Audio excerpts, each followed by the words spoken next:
ఒక్కసారి కొమ్మూరి గోల్డ్ కి కాల్ చేయండి. తాకట్లో ఉన్న మీ బంగారాన్ని విడిపించి మార్కెట్ ప్రైస్ కి వాళ్ళు కొనుక్కుని మిగతా డబ్బులు మీకు ఇచ్చేస్తారు. హలో అండి, అందరికీ నమస్కారం. నేను మీ కట్టా కార్తీక్.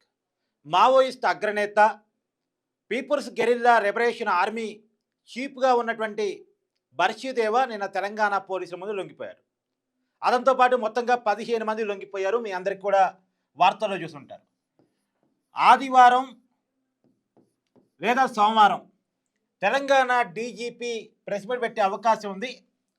లొంగిపోయినటువంటి వీళ్ళందరినీ కూడా చూపించేటువంటి అవకాశం ఉంది. ఇప్పుడు సరే, వీళ్ళు లొంగిపోయారు, ఇంకా ఎంతమంది మావోయిస్టులు ఉన్నారు, ఎంతమంది నాయకులు ఉన్నారు అన్న కాడ చర్చ జరుగుతుంది. ఒక 2-3 నాయకులు మాత్రమే ఇక మావోయిస్ట్ ఉద్యమంలో కీలకమైనటువంటి వ్యక్తులు ఉన్నారు. దాదాపుగా మావోయిస్ట్ ఉద్యమం కనుమరుగయ్యే పరిస్థితికి వచ్చింది, చివరి దశకు వచ్చింది. దేవుజీ ఎవరైతే ఇప్పుడు మావోయిస్ట్ పార్టీ జనరల్ సెక్రటరీ ఉన్నారో దేవుజీ, ఈ దేవుజీ కూడా తెలంగాణలోనే ఉన్నారు. ఆయన కూడా త్వరలో తెలంగాణ పోలీసులకు లొంగిపోయేటువంటి అవకాశం ఉంది. దేవుజీ కావచ్చు, తర్వాత ఇంకా దేవుజీతో పాటు ఉన్నటువంటి మావోయిస్టు కీలకమైన నాయకులు ఒక 2-3 వీళ్ళు కూడా తెలంగాణలోనే ఉన్నారు. తెలంగాణ పోలీసులు ఎదుట రాబోయేటువంటి కొద్ది కాలంలోనే లొంగిపోయేటువంటి అవకాశం ఉంది అనేటువంటి వార్తలు వినపడుతున్నాయి. నిజానికి దేవుజీ కూడా లొంగిపోతే ఇక మావోయిస్ట్ ఉద్యమం దాదాపు ఆగిపోయినట్టే లెక్క. దశాబ్దాల ఉద్యమం పూర్తిగా ఆగిపోయినట్టే అర్థం చేసుకోవాలి. ఇప్పటికే హిడ్మాని కోల్పోయిన తర్వాత మావోయిస్ట్ ఉద్యమం చాలా ఇబ్బంది పడతా ఉంది.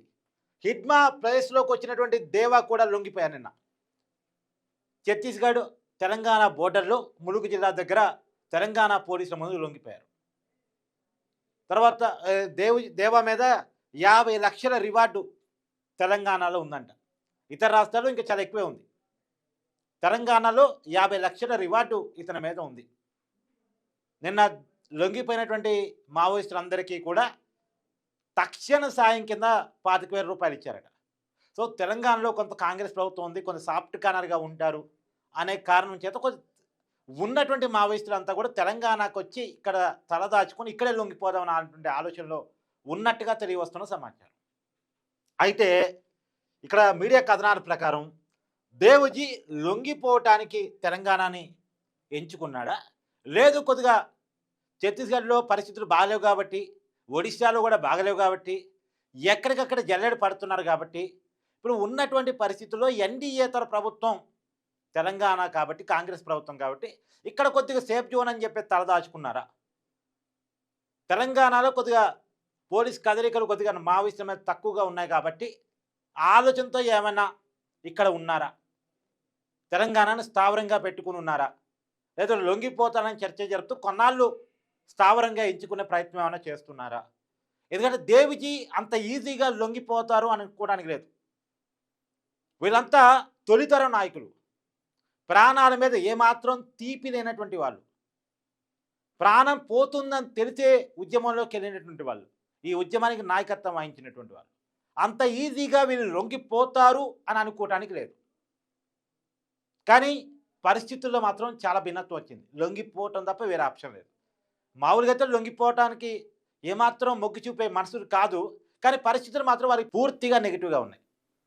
లొంగిపోవటం తప్ప వేరే ఆప్షన్ లేదు అనే రకంగా పరిస్థితులు ఉన్నాయి. ఎందుకంటే దాదాపుగా మావోయిస్టులు కదలికలు ఆగిపోయినాయి. లిబరేషన్ ఆర్మీ ఎవరైతే ఆపరేషన్ చేస్తారో ఆ నాయకత్వం అంతా కూడా దాదాపుగా కనుమరుగైపోయింది. ఇప్పుడు హిడ్మా వెళ్ళారు, హిడ్మా తర్వాత వచ్చినటువంటి దేవాని కూడా ఇప్పుడు దేవాన్ని లొంగ తీసుకున్నారు, హిడ్మాని ఎన్కౌంటర్ చేయడం జరిగింది. ఇప్పుడు ఇంకెవరున్నారు, దేవుజేవుడు కనపడుతున్నారు. నిన్న విప్లవ్ పేరుతో ఒక లేఖ విడుదలైంది. మరి ఆ విప్లవు ఆజాద్ అని అంటారు, అంటే వాళ్ళ నాయకుల పేర్లు ఓపెన్గా అన్ని బయటికి రానివారు. కాబట్టి అలాంటి వాళ్ళు ఒక 3-4 నాయకులు మాత్రమే తెలంగాణ ఇన్ఛార్జిగా ఉన్నటువంటి విప్లవ్ అలియాస్ ఆజాదు, తర్వాత ఈ దేవజీ, ఇలాంటి వాళ్ళు ఒక 2-3 మాత్రమే నాయకులు మిగిలి ఉండుంటారు. ఇప్పుడు ఈ 2-3 కదలికల మీద కూడా కేంద్ర ఇంటెలిజెన్స్ నిఘా పెట్టింది. వీళ్ళు ఎక్కడున్నారు, ఏం చేస్తున్నారు, ఎవరితో కాంటాక్ట్లో ఉన్నారు, వీళ్ళు లొంగిపోవడానికి సిద్ధమయ్యారా, లేదా ఏమైనా ఉనికి కోసం ఏమైనా ప్లాన్ చేస్తున్నారా? ఎందుకంటే నిన్న మావోయిస్టులు ఒక లేఖ విడుదల చేశారు కదా, నిన్న మొన్న మీడియాలో హల్చల్ అవుతుంది. నల్లపు దుర్గా ప్రసాద్ కాంగ్రెస్ నాయకుడు, అతన్ని మేము వదిలిపెట్టాం. ఆల్రెడీ హిడ్మా చనిపోవటానికి కారణమైనటువంటి బీజాపూర్ కాంట్రాక్టర్ని మేము చంపేశాం.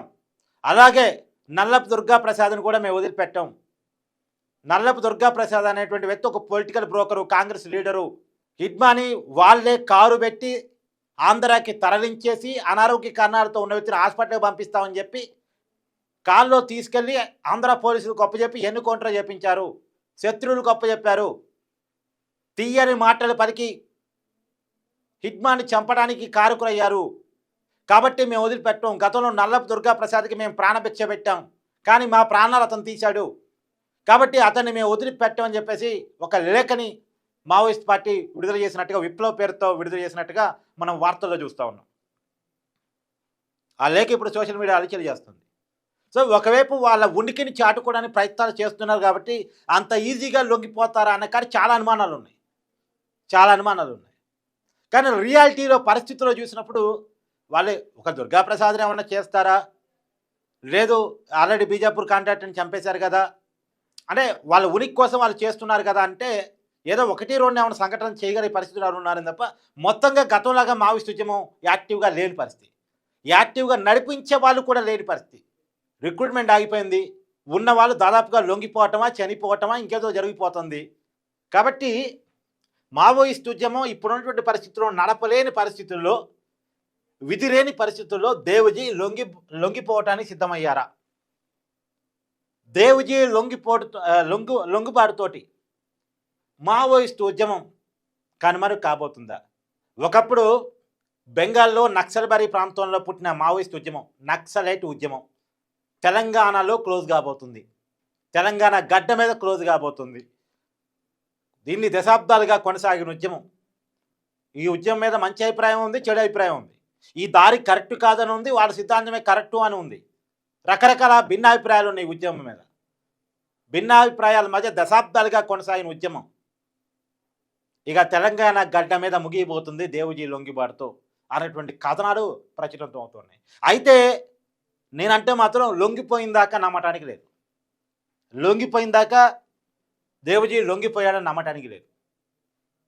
చూద్దాం, లొంగిపోతే మాత్రం ఒక పెద్ద ఆశ్చర్యమే.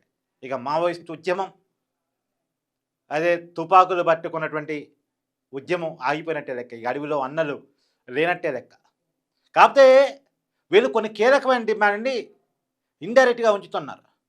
మరి దాని మీద కేంద్ర ప్రభుత్వం ఏమి క్లారిటీ ఇవ్వట్లేదు. అడవుల్ని మేము నరకం, అడవుల్ని కార్పొరేట్లకు అప్పచెప్పం, ఆదివాసీల జీవితాన్ని అభివృద్ధి పదంలో నడిపిస్తాం, ఇలాంటి కొన్ని డిమాండ్ ఏదో వాళ్ళు అడుగుతున్నట్టున్నారు. అంటే వాళ్ళు రకరకాల లేఖల రూపంలో వాళ్ళు ఈ విషయాలు ప్రస్తావిస్తున్నారు కదా. అంటే వాళ్ళు డైరెక్ట్గా ఏమి ఎవరితో చర్చ జరపట్లేదు, కానీ మావోయిస్టు సానుభూతి పనులు, ప్రజా సంఘాల వాళ్ళు బయట ఇదే విషయాలు మాట్లాడుతున్నారు కదా. ఈ విషయాల మీద మాత్రం కేంద్రం క్లారిటీ ఉంటుంది. కాకపోతే మావోయిస్టుల ఏరివేత మాత్రం చాలా సీరియస్గా, చాలా అంటే చాలా సీరియస్గా గత సంవత్సర కాలంగా ఆపరేషన్ కగారు పేరుతో కేంద్ర ప్రభుత్వం చేస్తూ ఉంది. సో ఆపరేషన్ కగాను తట్టుకొని నిలబడగలిగే పరిస్థితి మావోయిస్టులకి ఏమాత్రం లేదు. ప్రభుత్వం దగ్గర ఆయుధాలు ఉన్నాయి, ప్రభుత్వం దగ్గర టెక్నాలజీ ఉంది, ప్రభుత్వం దగ్గర ఇంటెలిజెన్స్ ఉంది. సో కాబట్టి వాటన్నిటిని తట్టుకొని నిలబడగలిగే పరిస్థితుల్లో ఇవాళ మావోయిస్టులు ఉద్యమం లేదు. కాబట్టి ఉద్యమం రూపం మారాల్సినటువంటి పరిస్థితి ఉంది. అలాగే ప్రజా జీవితంలోకి వచ్చి ప్రజాస్వామ్య పద్ధతిలో పోరాడాల్సినటువంటి పరిస్థితి అయితే ఉంది. ఆ పద్ధతిలోకి మావోయిస్టు ఉద్యమం మారబోతుందా లేదా, దానికి తెలంగాణ వేదిక కాబోయేటువంటి అవకాశం ఉందా లేదా అనేటువంటిది రాబోయే కాలంలో మనం చూద్దాం. మీ అభిప్రాయాన్ని కామెంట్ రూపంలో తెలియజేయండి. Thank you.